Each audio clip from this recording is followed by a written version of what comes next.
Satyabama Institute of Science and Technology, Chennai and Sriperumbudur.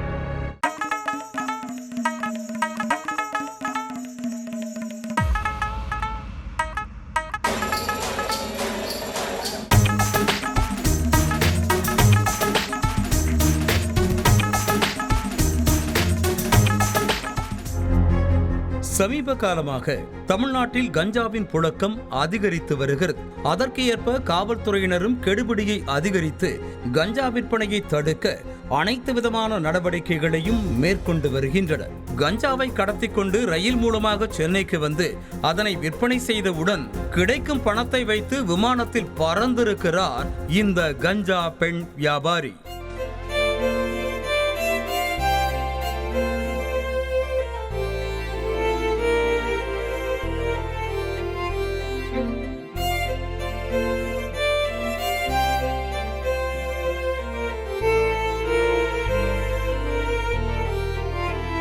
Chennai பல்லாவரத்தை அடுத்த திரிசூலம் railway gate அருகே வடமாநில பெண் ஒருவர் சந்தேகத்திற்கு இடமான வகையில் கையில் பையோடு சுற்றித் திரிந்திருக்கிறார்.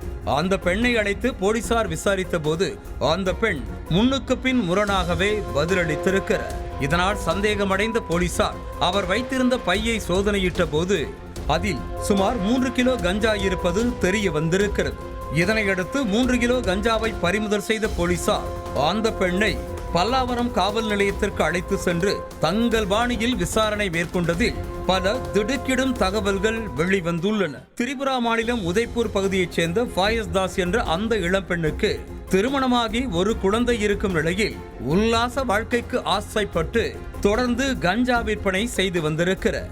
மாதத்திற்கு 4 முறை திரிபுராவில் இருந்து 5 முதல் 10 கிலோ வரை கஞ்சாவை வாங்கிக் கொண்டு ரயிலில் சென்னைக்கு வரும் ஃபாயஸ் தாஸ் இங்கு கஞ்சாவை விற்பனை செய்துவிட்டு விமானம் மூலமாக திரிபுராவிற்கு திரும்பி சென்றிருக்கிறார். கடந்த 3 வருடங்களாக இதனை தொடர்ந்து செய்து வரும் ஃபாயஸ் தாஸ் இதுவரை ஒரு முறை கூட போலீசில் சிக்காமல் சாமர்த்தியமாக தப்பி வந்திருக்கிறார்.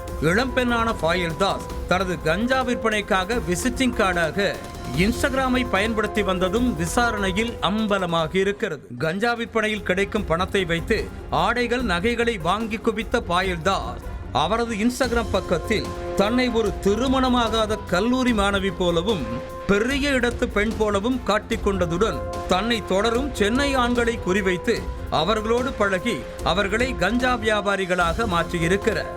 திரிபுராவில் கிலோ 5000 ரூபாய்க்கு வாங்கும் கஞ்சாவை சென்னையில் இன்ஸ்டா நண்பர்களிடம் 15,000 ரூபாய் முதல் 20,000 ரூபாய் வரை விற்பனை செய்து வந்ததும் போலீசார் விசாரணையில் வெளிச்சத்திற்கு வந்திருக்கிறது.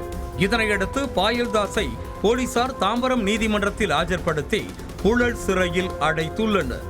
நியூஸ் தமிழ் செய்திகளுக்காக செய்தியாளர் கந்தன்.